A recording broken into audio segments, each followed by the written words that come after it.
I don't know if if I explained a little what conscious concierge is, but Conscious Concierge is a service that I started to connect people to different modalities with their physical health, with their spiritual health, with their mental health, because there's so much out there.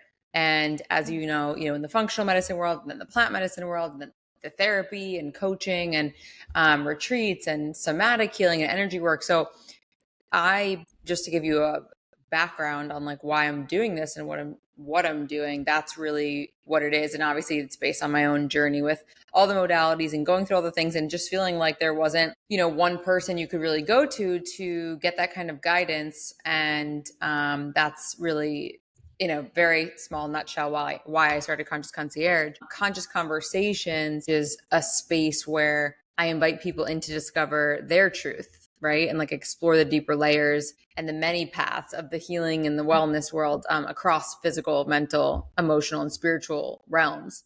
I just really believe at my core that there's many paths up the mountain. And so exploring the wisdom in these different paths and giving them a platform so that people can see what resonates for them and uncover like what their path might be is really why I started the podcast.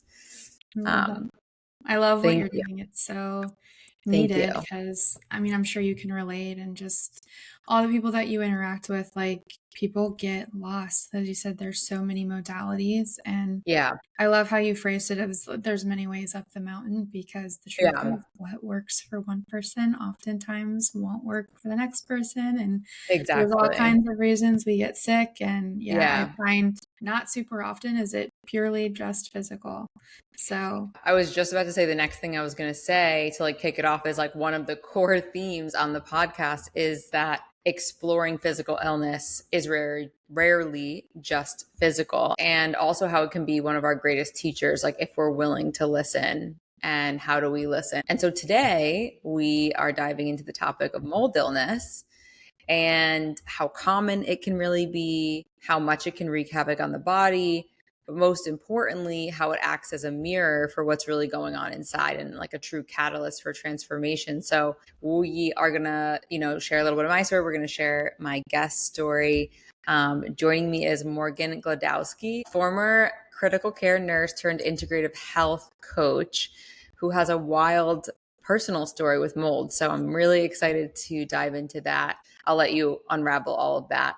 Yeah, thank you so much for having me. I'm excited for this chat. I think we're going to find so many similarities between our stories. So it should be a beautiful, beautiful conversation. Yeah. This one I'm really excited for. It's very timely. They always are for some reason. I guess it's just what's top of mind for me. But I always start with telling my guests what I admire about them. And oftentimes I know them personally. If not, it's what was the thing that sparked my curiosity or my interest to reach out. And for you, it was a post I saw that said, from a quantum lens, illness is not random. It's simply feedback from the field and an expression of disrupted coherence in your body's information system. And that's when I was like, I need to talk to this girl. Because we found each other. So you practice quantum medicine. And when you refer to the field, what exactly does that mean? And what is quantum medicine? Yeah. So field, like our mental body is essentially a field, right? We have our physical body, which of course has a biofield. Some people call this your aura, but your biofield extends about 6 feet out all around. And you have, your physical body, like I said, your mental body, your emotional body, your supermental body, and your spiritual body. And all of these things can influence each other. Physical body being the densest body tends to be the slowest to improve and also the last to experience symptoms. So, just kind of going back to what I just said of like, usually it doesn't start in the physical body, but the physical body is when we first learn of it because we're like, oh, something's going on here. Now I'm aware of it, maybe, whereas you weren't before. Quantum medicine is really, a branch of medicine that I feel like I have most recently found within the last year or so, but it had kind of been what I was looking for to explain what I intuitively knew and felt with my healing journey. And it's that it looks at actually quantum physics and principles of quantum physics to explain how it affects our biology from an energetic, from a field standpoint. And so really, in my opinion, quantum medicine is complex, right? It can be hard to understand at times. And it also is kind of a branch of science that becomes so nitty gritty and physics based and scientific that it almost defies logic. And so it's like that really beautiful bridge into spirituality. And quite honestly, like the deeper and deeper that I go into, learning and implementing quantum medicine, I realize like, wow, we are so just here having a spiritual experience. And it's really cool to recognize that and to see that Yeah. reflected in the science that has been here for us for so long, but it's also kind of been pushed to the side. Like, I don't know if you have the same experience, but like, I remember growing up and hearing about like quantum physics as like this super hard like field that no one wanted to Yeah. do because no one could possibly understand it. And now I look at it and I'm like, Yeah. yeah, it's complex, but like they just didn't want you to understand it. So they like, Yeah. like they put all these stories around it of like, you don't want to do that. Or like, phrases of like, it's not quantum physics Yeah. and stuff like Yeah. that. It's like, really, Crazy. but it That's is. crazy. It's all quantum physics. Yeah. Yeah. Well, I know you shared online that you went from thriving to completely debilitated, bedridden, pseudo seizures, like the works, all after moving into a moldy apartment, which you recently told me before we started this was in Miami, which is crazy because I'm in Miami and that has kicked it off for me. So would love you to walk us through that journey and what led you to the work with mold and CIRS. Mhm. Yeah, absolutely. So it's so funny because talking about my journey with mold, I feel like I have lived so many lives between, before I got sick and then who I am now. But to kind of Yeah. take it all the way back, Yeah. you said it perfectly. I was a critical care nurse. So I started my career right out of college, went into the intensive care unit, and I also was heavily immersed in like the fitness world and bodybuilding world at that time too. So, I was kind of treating my body like a complete dumpster fire Yeah. between working night shift and then, doing one, maybe two close to shows, workouts a day, and really just putting my body through a ringer. And of course, at that time, it was like, I loved it. I thought it fulfilled me. And, mold eventually teaches you all the things that you run from. And I had to kind of come to the realization that I spent a lot of my life running from, I didn't even know what I was running from. I was just very distracted, dissociated it. And I kind of put on a badge of honor that looked like discipline to kind of mask all of the stuff that was festering underneath. So from the outside and even from my perspective at that point in time, I was in my mid 20s. I was like, I'm going to go to Miami. I had some business opportunities and some side modeling gigs down there where I was like, oh, I've always wanted to be by the beach. Like, it's going to be perfect. And, it's kind of funny looking back because I'm like, wow, I'm like living in this beautiful place. I have everything around, it just felt so abundant. And I went from like 100 to zero, from just feeling like I was on top of the world, healthy, fit, thriving, full of energy. And I had moved into an apartment. And within about 3 months, I had over 30 symptoms, had gained over 30 pounds while still exercising, mind you. And then it was shortly after that 3 months where I became completely bedridden, was struggling with daily pseudo seizures where basically my body was shaking and looked like I was seizing, but I was conscious the whole time. Daily panic attacks. I just totally like was so lost in it, had no idea what was wrong, seemed super random. And of course, coming from conventional medicine, we don't learn about mold and Yeah. what that can mean from your health. And of course, there's a lot of deeper reasons and speculations I have now as We'll to get into why that. that Yeah. is. But Yeah. Yeah. yeah, so I had eventually found out it was mold probably about 5 or 6 months after being Yeah. there. Where in And Miami? Were you in Miami Beach? I wasn't right on Miami Beach. I was more towards like Biscayne, downtown area. We're in But Edgewater. probably, yeah, near Edgewater. Mhm. So Yeah, I loved the area, just didn't Yeah. have the best experience there. Yeah. I know. And so, yeah, I kind of, eventually all these symptoms led to pretty significant like near death experience. I stopped sleeping in my bed because I stopped being able to get out of it. And I thought, okay, well, if I go to sleep, like I'm not going to wake up. So, Yeah. and I think that this just really goes to show how wise our body is because again, I didn't know it at the time, but come to later find out that in my bedroom is actually there was a fire in the unit above me a couple months before I moved in, and the sprinklers, all the flame retardant and everything had, obviously flooded and soaked into the floor and nothing was really repaired. So Wow. I had like a toxic soup of all kinds of things, not just mold right above that bed. Yeah. And so, I had intuitively moved to the couch, started sleeping on the couch for a little bit. And then once I stopped being able to get up from the couch, I stubbornly, called my mom and was like, okay, fine, I'll come back home. Like I'm ready. Yeah. And I should have probably came home long before that. I was just Yeah. so stubborn. And yeah, but by the time I got pretty much incapacitated, I went home and that's where everything kind of really started to But surface. at that point, were you, so you were still a nurse, right? Or At you that weren't? point, I had Yeah. so before I went home, I had left, so I guess I should have said I was also running my business at the time. So I Oh, was you competing, were modeling, running my business, and working part-time. I had dropped to part-time. part-time. Yeah, when I took So when you got sick, were you going to the traditional medical systems or were you already in like the functional holistic space at that point? Um, I actually didn't go to traditional medicine for this. I think just my background of being a nurse, I intuitively knew like there are no answers to what I'm dealing with. Yeah. And because I was so immersed in the fitness space, I got blood work on myself routinely Hmm. and my labs were always super awesome. So, like, what I was going through made no sense. Blood work wasn't reflecting anything. And so I kind of knew right off the bat, like, I have to go deeper. Like, I know what Yeah. the path is going to be if I go to an endocrinologist. I know what the path is going to be if I go to,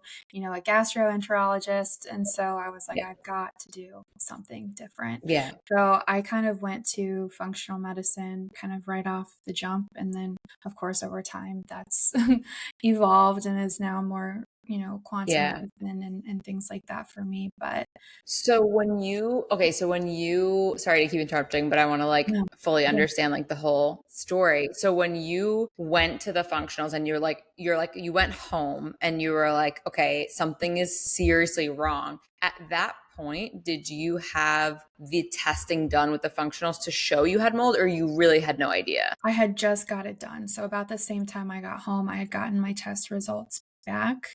And they had found Stachybotrys in my bloodstream. Mhm. Um, so obviously that's not really the gold standard we know now of like how to measure, but that was really a test that like really tipped something off of like mold, Yeah. like molds in my body. And Okay. so, yeah, that's kind of how I found out it was mold. I actually didn't find out anything about the unit itself until a couple months later after I had been out.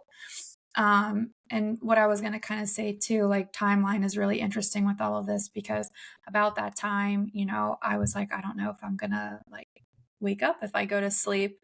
I had basically Pandora's box of 20 years of repressed trauma decide to open up. So it's like, okay, I'm like deathly ill. I'm like, now I feel crazy because I'm Yeah. remembering all this stuff that I had pushed down for 20 years. And Yeah. this kind of goes back to what I was talking about, everything I was running from with everything I was doing. And I had no idea. It was so unconscious, but it was obviously hardwired into my nervous system and played a role in the way I was living my life before very much, whether I really consciously knew that at the time or not. And so I was like, what do I do with this? So similar to the medicine, I was like, well, I can't go to a psychologist because they're Yeah. gonna like label me as Put you crazy. on And med. it's funny. I have I felt had the same way. experience working in inpatient psych, so it's like I Yeah. knew all of that route too. And I'm like, no, this isn't right. Like something is Yeah. seriously wrong. And so Yeah. yeah, It's crazy you insert. say that. I always say they would have put me in like the psych ward if I told them like what I Oh, was like feeling. oh Yeah. yeah, yeah, feeling and yeah, we get a lot of things wrong with the conventional medicine system, mental health, physical health, Yeah. all of it, that's for sure. But Yeah. yeah, so Oh, obviously this just totally kind of, sparked the beginning of going down the alternative route for all of these modalities that I'm sure we'll get into talking about here today. But yeah. Wow. So you had an idea, like, so you already had a lot of people's stories. They went through the traditional medical system because they weren't a part of it. So you were like, okay, I'm skipping that. I'm going to functional medicine, which is usually the next path before the plant medicine route. mhm. Um, in the functional medicine route, you got the, like, it sounds like you got the test to know, okay, now I have an idea of what's going on. There's mold involved, so now I feel maybe a little less crazy knowing I'm not actually just losing my mind. I think that's the hardest, scariest part for those of us who've been in the journey. I speak for myself, but just the, like, what is happening to me? Why do I feel like I'm like literally losing my mind? Yeah. What are some of the, before segueing into like the next part, what are some of the common symptoms people overlook that are actually like pretty classic signs of mold illness? Yeah. Honestly, the first one I see people report and they continually override it is anxiety. Especially following like a move or something Yeah. changing or a leak or like whatever. People will just be like, I just feel really anxious. Yeah. And I'm like, that's not my baseline, or I'm not used to feeling that. And that's really like the first thing. Yeah. I feel people notice, and that's even before the physical symptoms really set in. After that, it's probably not long until it's gut issues, and especially for women, weight gain and disrupted cycles. And it's so Vertigo. wild to me to look at the list that mold can really cause from a symptom perspective, because I had over 30 symptoms like at one point, and Yeah. they were all Did from you have mold. vertigo too? I would like, the room was Mhm. spinning a lot Yeah, for me. yeah, Yeah. tinnitus, ear ringing, Tinnitus. a Yeah. lot of stuff, and shocking Okay. myself all the time. It was like, yeah. Wow. So, what exactly is CIRS? So, I know you work with Mm. mold illness and CIRS. Tell us a little bit about that. Yeah, so it stands for chronic inflammatory response syndrome. We call it CIRS for short, and it's really a label that can explain, Yeah. maybe why some people get a little bit more sick from mold than others, why some people have a reduced detox capacity. And a lot of that is diagnosed, or you get that diagnosis through a combination of symptom clusters. Again, there's over 30 symptoms that can qualify, but they actually separate this long list of symptoms into 13 clusters. And if you're positive for 8 of the 13 clusters, you're considered, with 98.5% certainty to have this condition, more or less. And another thing that they look at to determine susceptibility of this is your HLA genes. So Hmm. it is an immune marker that is on chromosome 6, and it basically, tells us how well you don't detoxify mold or other Yeah. biotoxins. So I think that's a big thing too. A lot of people, mold gets probably the most rap, but with biotoxin illness, you could be reacting to bacteria in the building that's secondary to water exposure, thinking like endotoxins or actinobacteria, even algae blooms like outside. There's a lot that can really create this widespread innate dysfunction of the immune system. And that's essentially, in a nutshell, what CIRS is. It's essentially when the immune system has lost its ability to properly modulate. And so the body is just kind of in this perpetual overactive state. And obviously, when our immune system is super overactive, our nervous system is going to be super overactive, because the way that the immune system and the nervous system talk to each other is actually through mast cells. So, Hmm. mast cell activation is kind of like a subset of CIRS or CIRS. And I think that a lot of people who have MCAS don't know that Yeah. they are really struggling with this innate immune dysfunction. Yeah. I looked into both of these things a lot because I was like really unwell, to the point where like it was so many things. Like I was getting dizzy and I was just feeling sick, and then I was feeling like my I was going to the ER a lot because I was like, I feel like I'm dying. I can't stop thinking about death. Like I Mhm. feel like I'm not going to wake up in the morning. Like it was really extreme, to the point where I was like, no, this is something like something else. But yeah. So I saw you post a quote that said, mold is not the cause, it's the catalyst. So I really want to dive into that. Um, you're like catching me in real time, because I'm like just diving into the spirituality behind mold and like Oh, I what's love really it. going on. So I really want to hear what you mean when you say that mold is the cause, not the catalyst. Mhm. And how did you really come to believe that? Yeah, I love this. Even when you said it, I like got chills because it's just Yeah. it's so true and resonant for me. And I think for Yeah, many me too. people, when they really start to peel back the layers, they're like, "Oh wow, Yeah. I see it." Yeah. Just kind of going back to sharing my journey of like, okay, how did I start to kind of unravel these layers for myself? I was even thinking of this when you were saying, like, I kept going to the ER and I felt like I Mm. was dying. And when we look at Horrible. mold's function in the ecosystem, it's actually to decompose and dead organic matter, right? So, like, of course, you felt like you were dying. And so, this kind of led me into like, okay, well, a lot of times when people are lacking life force or there is increased stagnation in the physical body, in the emotional field, in the mental field, if someone's disconnected from their soul purpose, of course, all of these things are going to breed stagnation. And mold's like, oh, yeah, it's my favorite. And Yeah. so there's a lot of reasons, I can look at myself and my journey. It's like, okay, well, I had stagnancy in the sense of I had all of this repressed emotional trauma that was so unconscious, but it was living in my body, it was living in my field, and it was a frequency match for mold. And so when I say mold isn't the cause, it's the catalyst. And, even with the quote unquote genetic susceptibility that I had, while I believe that CIRS is very real, I think eventually we get to a point where we get to decide, like, do I subscribe to that? And is that Yeah. I helpful believe for that. my healing anymore? And Yeah. that's something that I kind of totally unsubscribed to. And I have experienced this because obviously mold doesn't go away, right? But how do you meet it differently? And I have noticed I am not susceptible in the same way that I once was, even though many doctors in that space were like, you're going to be susceptible for your whole life. And if you have an exposure, you should take a binder. And it's like, no, like, I think eventually we get sick to realize that we have this infinite intelligence and healing potential within ourselves. And like, we get to determine how we heal and in the ways that we heal, right? Going back to that Yeah. concept of there's many ways up the mountain, but Yeah. saying that mold is not the cause, it's the catalyst is, I think it's a mirror, right? It really shows us what we've been running from and it Mhm. amplifies like everything we've been running from. So if you've been running from rest, you're going to be forced to rest. And most people get so uncomfortable with this as they're going through mold. It's just like they are so sick and debilitated that they simply just can't function and Yeah. carry out the same coping mechanisms that maybe they had before.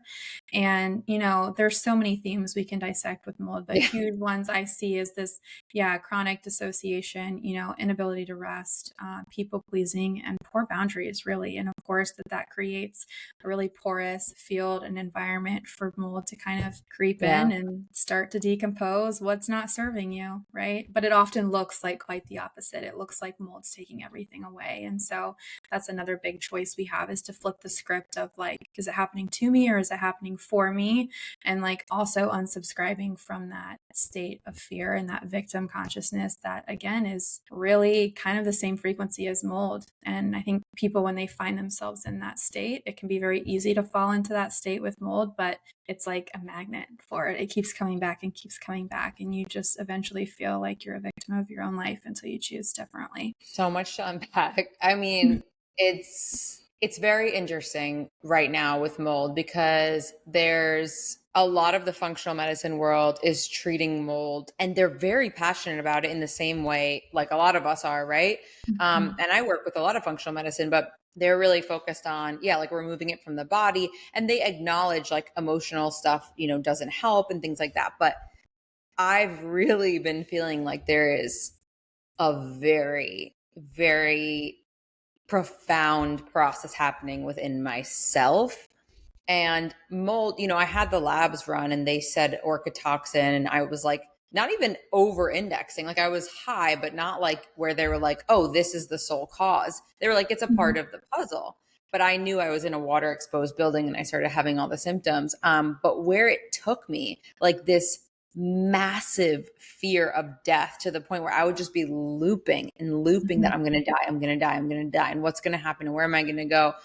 And yeah, I mean, I've been to all the systems, like the traditional medical system, and my stomach's been swollen like this for a year, like even right now. And I went through all those processes, despite knowing like I'm not going to get the answers there, but I had the colonoscopies and I even took the antibiotics after 3 years of no medications. I took antibiotics just to see. And then I went to, the functional medicine, and I've been doing the protocols, and it's the candida, and there's like a million things that they're saying to H. pylori, but there's been this inner knowing this whole time that's like, there is something deeper happening. And I've had a fear of death since I was 5 years old. It was something that plagued me then, and I had mold in that house growing up. And so I was starting to put a lot of pieces together of like, this fear of death has been exacerbated when I've gone to plant medicine journeys and all these things. It just isn't going anywhere. And this fear, this incessant fear, has just been looping around me. And this whole process has made me surrender and get closer to like the God of my understanding, because I was like, I give up.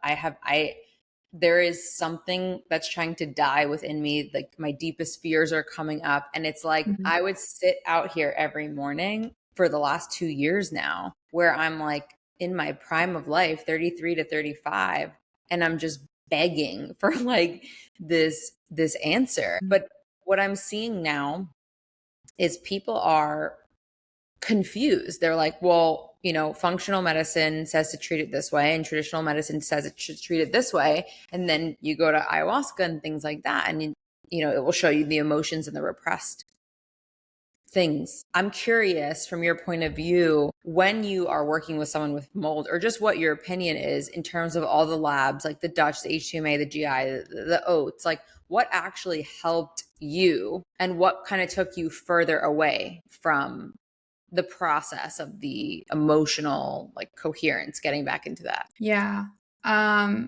Looking at labs, if I had to pick one where I was like, yeah, like that's one that like I can really get behind, because a lot of them I can't, right? It's like GI maps, like there's They're high inaccurate. Yeah. probability of, false positives, false Yeah. negatives. Lab work, obviously blood's a homeostatic fluid. It's always going to be shifting, and you shouldn't measure minerals in there. Many people do, and even functional medicine. And so the one lab that I come back to of like, it's inexpensive for the most part, and it tells us so much, not only about the mineral status and the susceptibility, but also nervous system and holding patterns, is the hair tissue mineral analysis. And that's really my favorite because, to your point, like in the functional space, it gets to be all of it, right? Like all of this stuff is important to look at. But where I see a lot of providers go wrong is over detoxing and over binding, and just completely further stripping an individual from their minerals. And like, we need minerals to have coherence, to have a charge, to have a well-resourced body, to be able to go through every detox and metabolic process, for this stuff to work.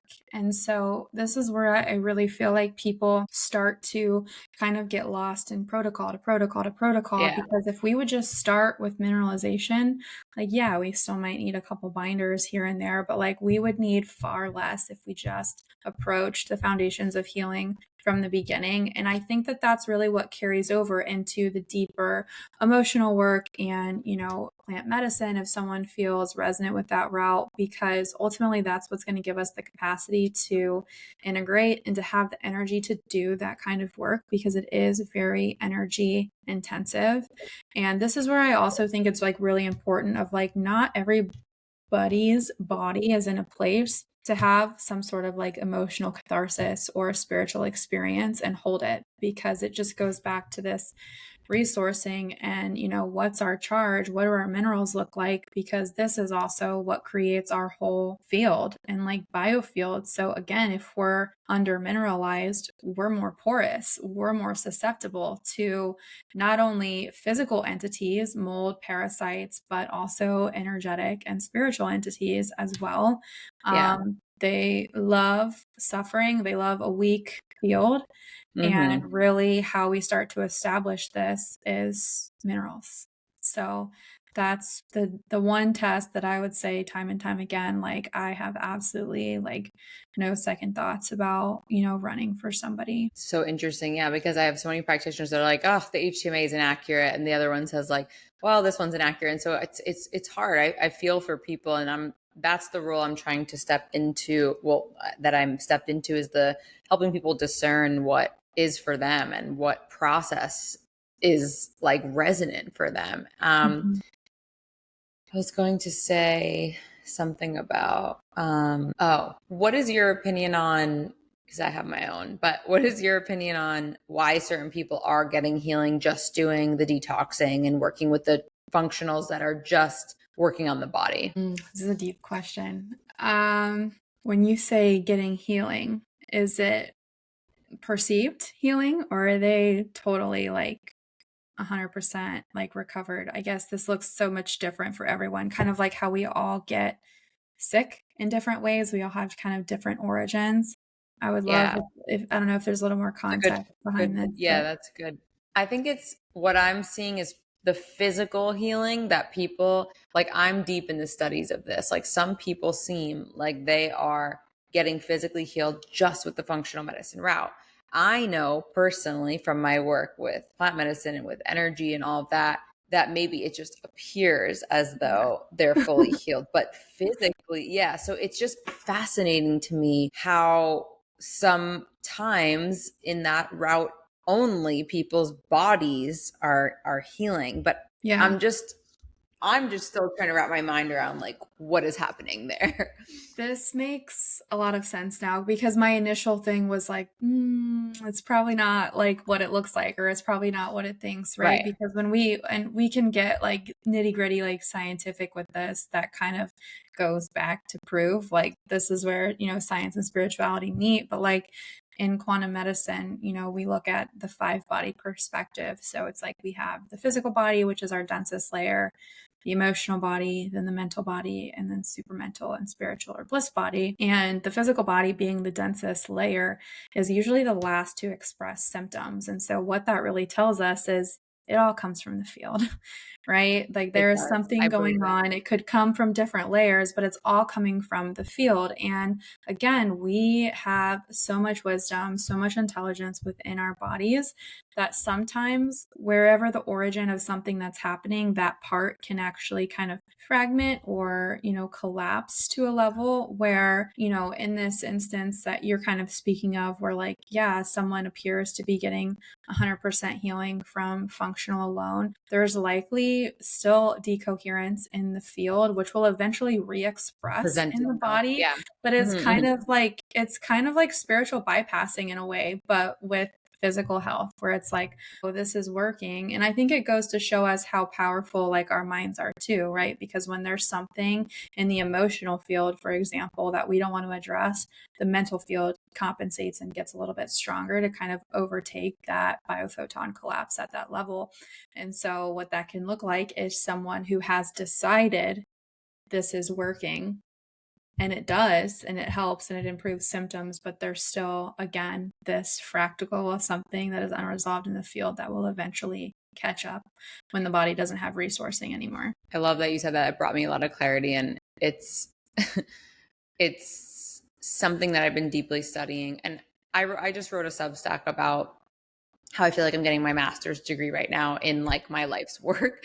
And every day is like, I'm just deeply in the study of the different paths for people, why people are healing in different ways, the reality of bridging the worlds together, the traditional, the ancestral, and the functional, and just deeply wanting to understand that for people to better be able to be in my craft, my myself self-proclaimed role of being the bridge and being, this discernment guide. And so, like I said, it's not lost on me what's happening for me. Yeah. But anyway, back to the people. So the importance of coherence, what does that mean to you? And when you're working with somebody with mold and the understanding of there needs to be coherence in the body, like what does that look like? Yeah. We can measure coherence in a variety of ways, right? If you see practitioners who are doing like EDS testing, to an extent that's measuring coherence in the body. Symptoms, how someone feels, improvement can all be markers of increased coherence. But really, where most of this like concept of decoherence is observed is really through the stories that the client or the person like might be telling themselves and the language they choose, and also mannerisms, right? Because they can say the thing that like maybe that they know to say, but if their body kind of has a reaction that's like the antithesis of actually embodying what they're saying, there's a disconnect. And really this concept of coherence, I think, goes to, is there harmony within all five bodies? Is there alignment, or is there a disconnect somewhere? Is there compensation somewhere? And again, a lot of this compensation, it usually comes back to protective mechanisms, conscious or unconscious. And so, really a big part of quantum medicine is not only looking at these very objective things like lab testing and things like that, but it's also being able to like hold space and really like read the field of the person that you're working with, because Yeah. a lot of times the field tells so much more of the story than the labs do. And I also Yeah. think this is why a lot of people feel stuck with the hamster wheel of running more labs and finding the same things or different things wrong. And it's like, yeah, if you're 2-3 years in it and you're still running labs, like what the heck is going on? Like it's time to pivot for sure. You're missing something.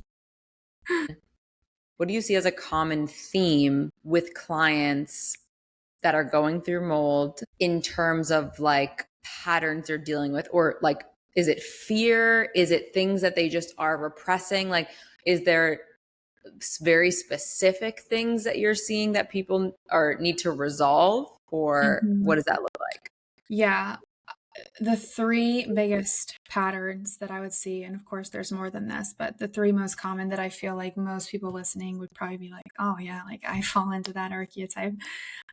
There is a lot of fear. So like the person where it's just like kind of get to the point where it's like you're afraid of your own shadow, right? It's like they've been in this dense fear-based frequency and health industry for so long that it's like their nervous system, that's all it knows.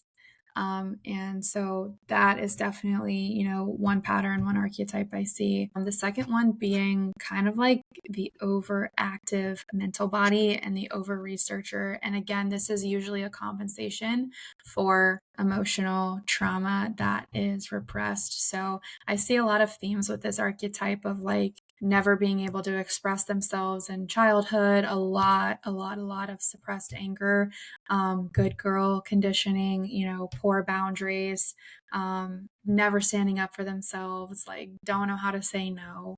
And so I think with that, I also see actually a lot of sexual abuse history, which was part of my story as well. And again, a lot of times it can be so unconscious, and it's not even that many people know, and many people don't know. But again, there's kind of cues and things that are said where kind of, can tip me off as a practitioner of like, okay, like there's something deeper that is here and it's not here yet, but like it's here. So I see kind of all those themes within that one archetype. And then the third one is just the person who is so disconnected from their soul purpose that they don't even like realize it. They've maybe been told and conditioned of who they should be and how they should be, and they're not fulfilled and they feel stuck, but maybe they have a good life and they're making good money. And it's like mold kind of comes to really decompose that and shake things up. And these people, feel a call for something more, feel a call for something deeper, and they're not sure what. And Yeah, it's not always fun going through that or being in that place, but that's a really fun thing to be able to help people through because it just Yeah, gets so much it's really better if important. you allow that to kind of unwind and decondition and disintegrate because it's like a Yeah. whole new world opens up for you. It's incredible you said that. I mean, I like check all those boxes for the most part. When this started happening to me and I started getting sick, it was right when I used to work in television advertising for 10 years for Nickelodeon and, CBS and Univision. I was at the tail end of like the rope, and they actually laid me off right when I was in that water damage department, and right around the time I started having very visible like swelling in my stomach. Just it looked like I gained weight, but it was swelling, and it was when it all started. And it was like right when I was like, I can't do this anymore. This isn't like my path. This isn't my purpose. So it's so crazy that you give those level of details. I think this is like so important because now when people come to me and they're like dealing with mold or dealing with illness, it's just a deeper level of questioning that I'm asking them to assess like who to send them to. And it's crazy the way these traumas materialize into illness because even like I know with sexual trauma, there's like arthritis and different autoimmune, and it's so weird how we all like express in different ways. Some people it's skin, some people it's they gain weight, some people it's autoimmune, and I'm just like, man, it's so fascinating to watch people put together the pieces of like because doctors are, I have friends that are amazing doctors, and they some of them are totally in the studies of this now, and some are like it's crazy, it's nothing to do with it, stress maybe, but so yeah, it's fascinating to observe this happening right now with these dots being connected, and I know they're being connected for me right now for sure. Yeah. Yeah. I think kind of just how the collective is kind of about to go through a big upheaval. I Oh really feel my our god. medical system is too. There's Yeah. still a lot of people that, maybe don't subscribe to some of the things that we're talking about. And Yeah, with every bone in my they body, will. I'm like, it will be changing. Yeah. They will. It's Yeah, I going. have friends that are doctors that are they're just I I see a shift. When I had the colonoscopy,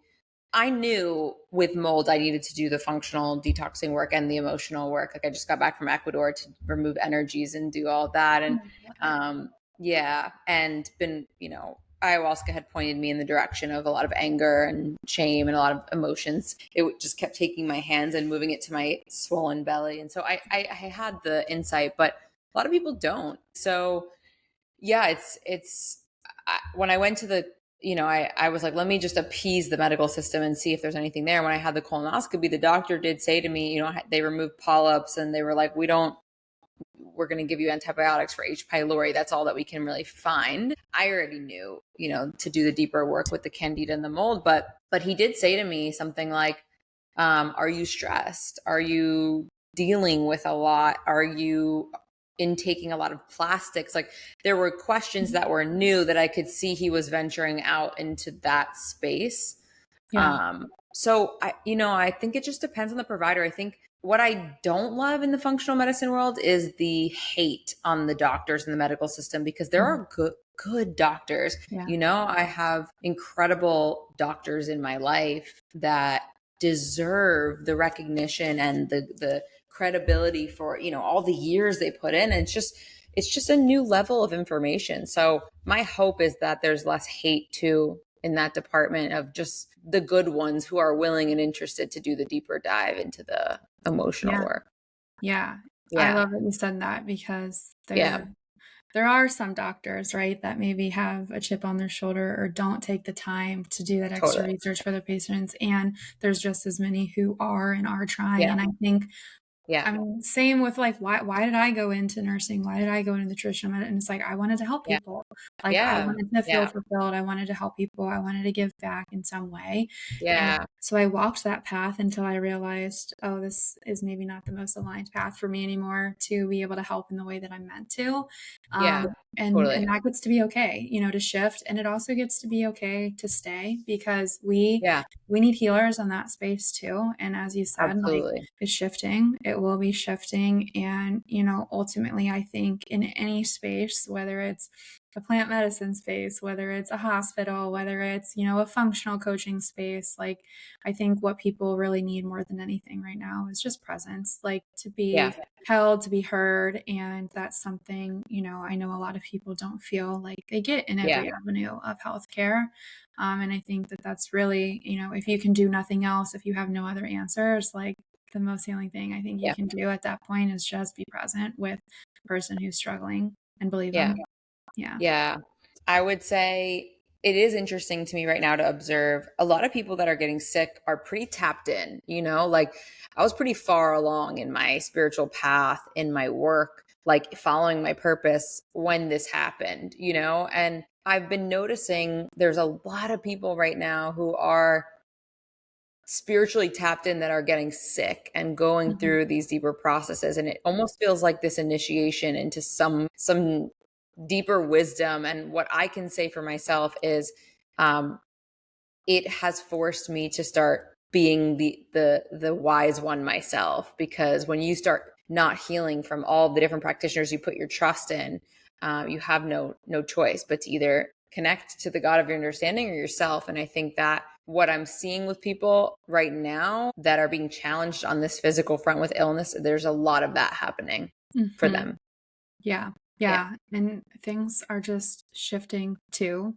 Yeah. I feel like recently, I don't know if you are super plugged into like astrology and planetary cycles or not, but there's just been Yeah. a lot we've been moving Yeah. through Yeah. collectively. And I think people who are, perhaps really energetically open or whatnot feel that a little bit more intensely. And, quantum medicine like literally proves like tissue based, lymph based, fascia based, water based fluids in our body are extremely affected by those cycles the same way that the moon influences Yeah. ocean tides. And so when we've Yeah. gone through eclipse after eclipse and, all of the stuff that we're going through, Yeah.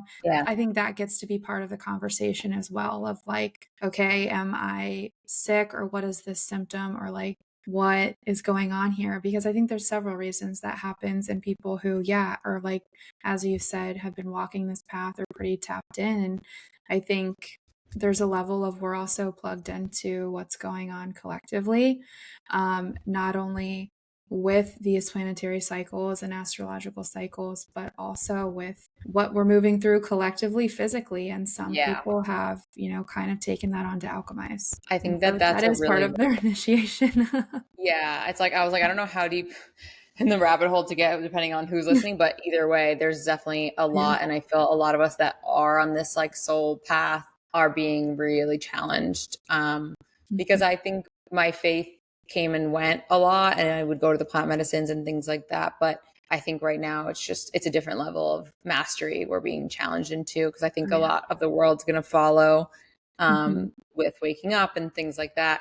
Um, do you believe that this deeper spiritual lens applies to all chronic illness, or is mold unique and a unique kind of initiation? Mold is special for sure. Mold is Great. special, but I do believe, yeah, most chronic illnesses can come back to these things. And, a lot of people who maybe don't yet believe that, perhaps only look at what they're dealing with through the lens of their personal experiences and what they know of to be their personal experience. And kind of like my story, like there can be a lot of your personal experience that perhaps just hasn't come to light yet. Or what I actually see more often than that is, science proves we can inherit things generationally. And what tends to happen a lot is things can skip a generation. So, like, we can inherit field based patterns and fragmentation from our grandmother. And, the mom can hold it in the field and pass it on. There's just so much of like, okay, how is this expressing and why is this expressing from a symptom standpoint or from a conditional like standpoint, to where, someone who is tapped in or can be having, some whatever chronic illness. So yeah, I really believe, a lot of this does come back to things that again aren't totally rooted in the physical body. I think the physical body is the least to express what's happening beyond it. Yeah. And okay, two more questions. Why do you believe mold is a unique kind of initiation versus other chronic illnesses? Yeah, I look at mold and I just think of the intelligence of the mycelium network and fungi and just how the vastness of that intelligence and everything's going on there. You know, we go to fungi for insights. We go to plant medicine a lot of times for insights and to remember things for ourselves. Mm-hmm. And to kind of reclaim sovereignty within ourselves, right? I think eventually, like, that's the whole purpose of plant medicine. Like, if you're using plant medicine in a dependent way, like, there's probably Yeah. something that you're missing. Like, I think ideally the goal is to sit in reverence with this medicine and with respect for this medicine, and then also recognize the divinity that we have and the intelligence that we have in each and every one of us. And if you're not finding that, like, we got to Yeah. talk. Yeah. Gotta um, get out of that ceremony. yeah, yeah. But you know, I think mold is the same thing. The difference is we don't necessarily consciously seek out the teachings of mold and going through mold the same way people perhaps seek out experiences with psilocybin, but it is the same. And, you know, I like to kind of reframe like anyone who's going through mold illness, like you are in ceremony and like you are learning right now and mold is teaching you. And a lot of times, the more that we resist that, the worse the journey is going to be for us. Good. The worse the ceremony is going to be. Yeah.